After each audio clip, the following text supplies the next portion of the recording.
Hello and welcome to Take 6. I am streaming executive producer Thomas Mates, filling in for Julie Broughton. She has the day off, but we believe she'll be back with us again tomorrow. Today we are taking a look at a scheme that is going around that is costing people money. It has to do with toll roads, and it's something you might see on your phone. And we've even heard some people in our own newsroom getting these scheme texts, these rip-off texts. You'll need to know all about that, and News 6 investigator Lewis Bolden will be coming up in just a few minutes to tell us all about it and what you need to watch out for, how you can protect yourself and your money. We'll also be taking a look at Central Florida's growth with our Boomtown series. As Central Florida grows, the needs of healthcare need to keep up with that. Advent Health has a plan for 2025 to help ensure that people all across Central Florida have access to healthcare as our population continues to boom. That'll be coming up in the second half of our program today. But first, we need to talk about the weather.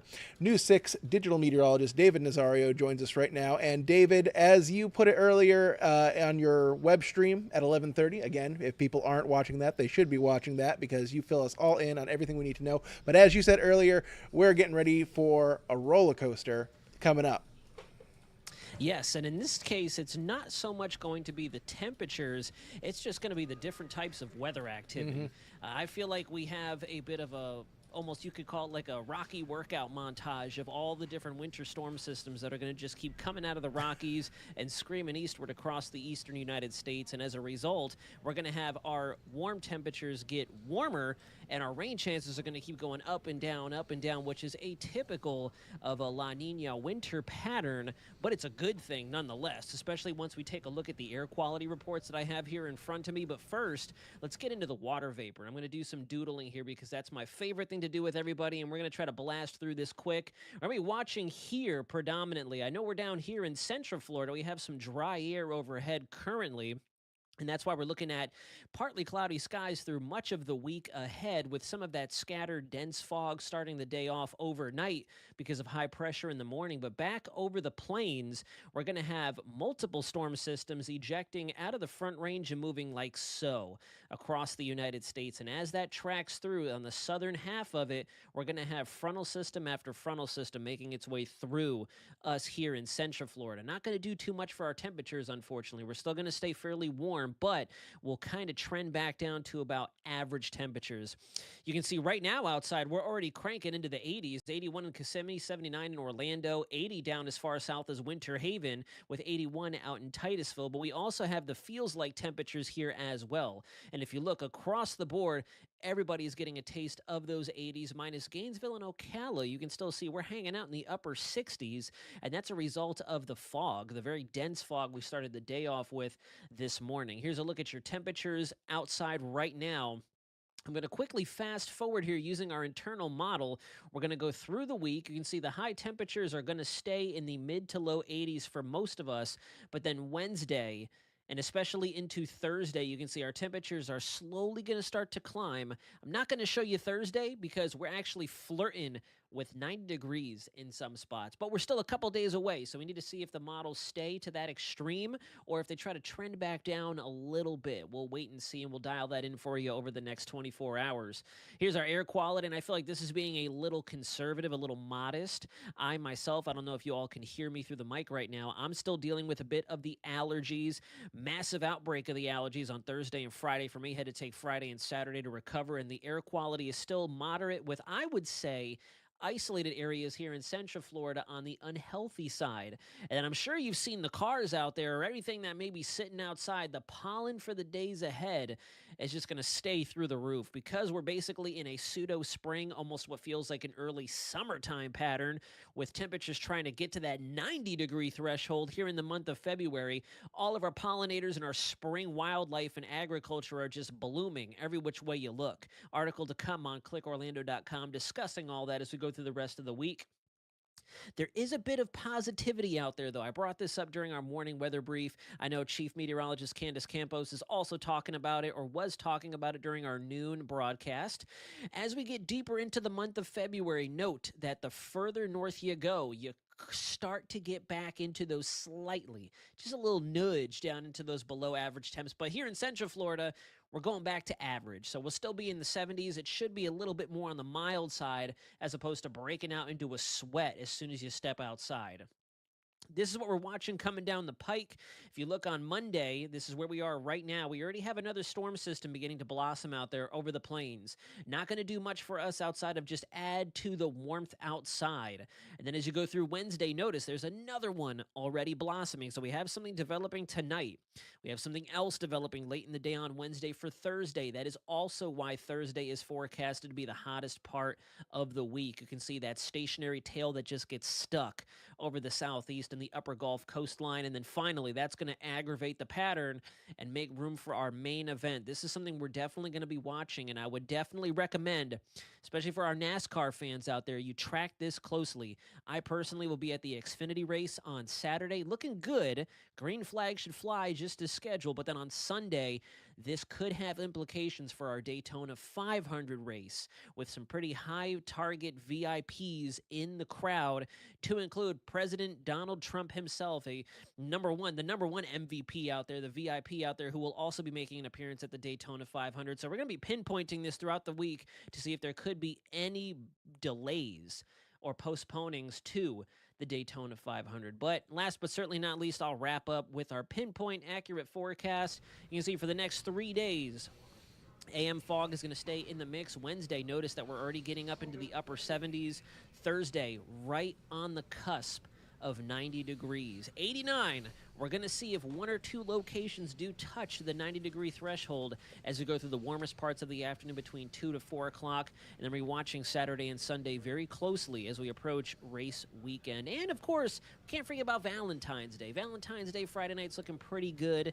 And then Saturday, if you're extending the shenanigans, we should be pretty mild and comfortable out here, whether it be an outdoorsy day, a beach day, or just getting out and about and having some fun with your significant other, your spouse, or X, Y, and Z, however you want to label them. You know what I mean? I gotta say, the 90s. I'm not loving that word showing up in our forecast again. It's too much too soon. No. Yeah, Way too soon. Exactly. But like this past weekend on Friday before we left, Candace, Chief Meteorologist Candace Campos, was saying that this weekend would be a near perfect beach weekend, and I took her up on that. My wife and we went out to Ponce Inlet, and it was gorgeous yesterday. Perfect temperature, not too hot, not too anything, just ideal. So it was. Yeah. I think that just goes to show, the accuracy of the pinpoint accurate forecast, that it was exactly as advertised, a perfect day. So while I'm dreading the near 90s, I know it's gonna happen because our meteorologist team has forecast it. There it is, exactly. It's going to be Yes. a very interesting next 2 weeks, truthfully. I think we're going to have a evolving February ahead of us. I know it's already the 10th, time's flying, but I definitely think we have yet to really hold on to our butts. Yes. Well, the return to normal, a little milder, I'm looking forward to that, but obviously we gotta sweat it out before we can get there. Exactly. All right, David. Well, thank you so much for your time and your expertise. We'll talk to you soon. Absolutely, my friend. Have a great rest of your Monday. You as well. All right, and with that, we are going to take a quick break. When we come back, we'll be talking with News 6 investigator Lewis Bolden, telling you about the latest scheme and ripoff that you need to watch out for. It looks like it could be people asking for money for tolls, but it is just, a con artist trying to get your money. We'll tell you exactly what to watch out for. That'll be coming up in about 2 minutes.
Welcome back to Take 6. The time now is 12:41 on your Monday. I'm streaming executive producer Thomas Mates, filling in for Julie Broughton, who has the day off.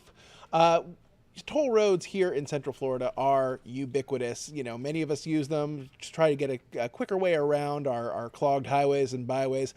But, excuse me, but if you're not paying those tolls on time, you know, sometimes you might get contacted by the toll expressway. But there are also schemers out there looking to bilk you out of your money, using those toll roads as a pretense for taking your hard-earned cash. We are joined now by News 6 investigator Lewis Bolden with more on the latest trend of schemes and text messages that are showing up on people's phones trying to get your money. Good afternoon, Thomas. Always good to see you. Always good to see you as well. How are you doing? I'm good. So listen, this story came about because I started to get these text messages. Then I started talking to other people in the newsroom who were getting the text messages. Then a viewer reached out to me about it, and I thought, okay, it's time to look into this a little further because it is so widespread. So take a look. They are popping into cell phones across the state. Please pay your toll in Florida. They look legit, especially if you do owe tolls. Some of these will get really sophisticated. Danny Jenkins is the CEO of ThreatLocker, a Central Florida cybersecurity company. So they might seem benign. Oh, I'm going on some pass, I'm paying a toll, they need my driving license number. That seems reasonable, but it's a scam. Just last month, the FTC issued a consumer alert calling it a text scam. Jenkins and SunPass say those links go to fake websites that mimic real ones with slightly altered domain names. Experts warn these sites are designed to steal your personal information. This is often the entry point into your life getting a lot worse because they'll collect small pieces of information. Once you click the link, you might be asked for your credit card details, driver's license number, or even your social security number. So there's people on the dark web, they'll trade 10,000 driving license numbers for Florida residents for X. So you may not actually lose anything from that transaction, but you may now have your driving license sold to 50 different criminal organizations that will now do other things. If you receive a text or email about unpaid tolls, go directly to the official website to check your account. Of course, never click on links and unsolicited messages. The link in this text resembles SunPass. News 6 contacted SunPass, and a spokesperson sent us a statement saying in part, these messages were not sent by SunPass. Please note SunPass does not ask customers via text to make a payment or to take immediate action on their account. Remember, don't fall for the scheme, don't get ripped off, but if you do, email me at lbolden@wkmg.com. Getting results, I'm Lewis Bolden, News 6. So SunPass was very quick to say that those text messages are not from them. They sent us a detailed statement, and I included most of that statement in the full story on clickorlando.com. Also, I got, Thomas, this morning, I got an email from a viewer who said, unfortunately, she fell for it, clicked the link. She said the website looked real, and she did enter her personal information, her credit card number and her driver's license number. And so I found a really good article from Experian that I'm going to include with this story on clickorlando.com for those people who accidentally fall for it. And it has some good information for what you should do, particularly if you entered your driver's license information. So I'm going to include that with the story on Clicko as well. That's great. And you know, the what these schemers and con artists, what they rely on is the fact that these toll roads, especially here in Central Florida, are, like I said, ubiquitous. They're everywhere. Like, you often have no choice but to take them if you're trying to get somewhere in a hurry. So, you know, it's easy to lose track of, like, oh, did I use that? Oh, I might owe them a little bit of money, right? Exactly. One of our coworkers said that he actually did owe a toll and had just paid one, and then he got the text message. So he was a little concerned, like maybe he should click it. But it is, don't click it. Just delete it and report it as junk. Yeah, and how would, if SunPass were to contact a consumer, a user of the toll roads, how would they contact you? They said they never, ever send text messages at all. They might email you, though, but you also have to check those domains, like hover over it with your mouse, because a lot of them will start, a lot of the fake ones start with SunPass, and then they'll add, you know, these odd characters at the end of it. So even if you get an email, hover over it with your mouse so you can check the domain. And you know, when in doubt, you can always just put in the URL manually yourself go to the official website that you know is real and check your account. That's exactly what you should do. If you get a text, go to SunPass yourself and log into your account. That's right. Never click the link.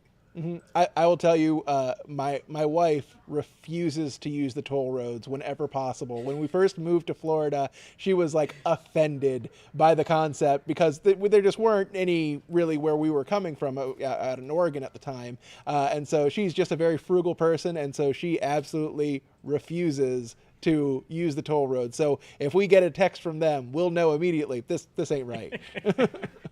Thomas, they're expensive. Listen, I used to take one of the toll roads to work, but stopped because they went up on the price and it got so expensive. So yeah, I just take the back roads now. Yeah, and now there's the express lanes too, which is also just another opportunity for these scammers to potentially try and pull one over on you. And the reason it's still going around is because so many people fall for it and they're making money off of it and getting this personal information that they can do. If they get your credit card information, obviously, they'll try to use that. But as you heard Danny say, they can sell like your driver's license number on the dark web. And so and Danny also said it could be just the beginning of the problems that it causes you. Yeah, so much to watch out for these days. So many ways that they're trying to get you out of your money. But so long as people pay attention and of course listen to Lewis Bolden, then they should be safe. I know it's a motto I live by. Listen to Lewis. Listen to Lewis. I like yes. it. There's a lot of schemes out there. They definitely keep us busy. So yes. Everybody's after your money. Everybody's after your information. So you have to be so careful. You have to be vigilant. You have to watch everything. Yes. And you can find more information on how to protect yourself at clickorlando.com/investigators. You'll find Lewis's story there. And Lewis, just one more time, your email address if people need to reach out to you because they've been targeted or the victim of one of these schemes and or ripoffs. Yep. It is lbolden@wkmg.com. Hit me up. All right. Lewis Bolden, thank you so much for your time. And I really appreciate your expertise on this. Yep. No problem. Take care. All right. Lastly, before we go, we want to take a look at our Boomtown series. We know that Central Florida is expanding and growing, and that the population here is just exploding, and the need for infrastructure to keep up with that is in high demand, especially when it comes to healthcare. All these new neighborhoods and buildings and apartment complexes are coming up all over Central Florida. Advent Health has a plan in place for 2025 to make sure that the healthcare needs of the state are met as we continue to grow. News 6 anchor Justin Warmoth has more on that. Planning for the future of the healthcare of Orlando is the most important thing that me and my team do. Brian Adams is in the business of bringing healthcare closer to home. You never want to be in a situation where a community has outgrown its healthcare. As the CEO of Advent Health's Central Florida division, that's a tall task. Our population has exploded over the last decade with few signs of slowing, and the hospital system is working to stay ahead of the curve. To build and plan a hospital from start to finish is more than a 5-year, 6-year journey. And so if we're not thinking about the next 5 years today, then that hospital or that emergency room or that doctor's office or that clinical program won't be ready when a patient needs it. In our lobbies and in our patient rooms, we use sound masking. News 6 got an up-close look at the work underway at Advent Health's Lake Nona campus, taking shape along Narcoossee Road. This 10-story state-of-the-art facility, dubbed the Hospital of the Future, is slated to open in late 2026.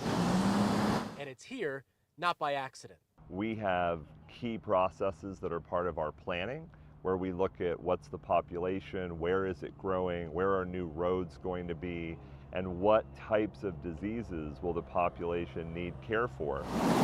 About 40 miles away, Advent Health has another 80-bed hospital under construction in Mineola, a $271 million investment that will fill a critical healthcare gap. And that part of the county and the Central Florida community is also growing, as you know, at an incredible pace. We know today 45% of the residents of South Lake County leave that county for their health care. And it's not just building hospitals from the ground up either. Advent Health is also expanding on existing campuses.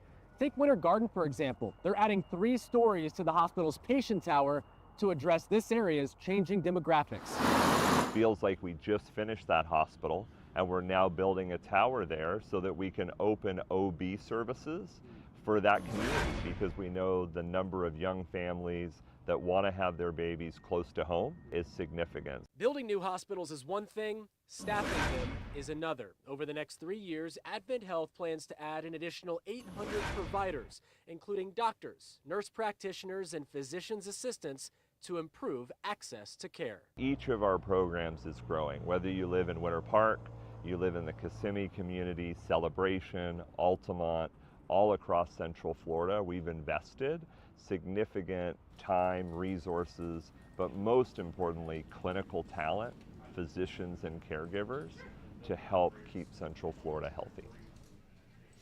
That was News 6 anchor Justin Wormuth reporting. The growth here in Central Florida is staggering, and we are going to continue to look at all these projects that are working to keep up with the growth here in Florida, keep up with the population, and making sure that people have access to things like healthcare, food, all the necessities of life. You can find more of Justin's stories right now on clickorlando.com/boomtown. Boomtown, all one word. With that, we are going to say goodbye this afternoon here on Take 6. Thank you so much for joining us. We'll be back coming up on News 6 at 4 with all your news and weather for the day.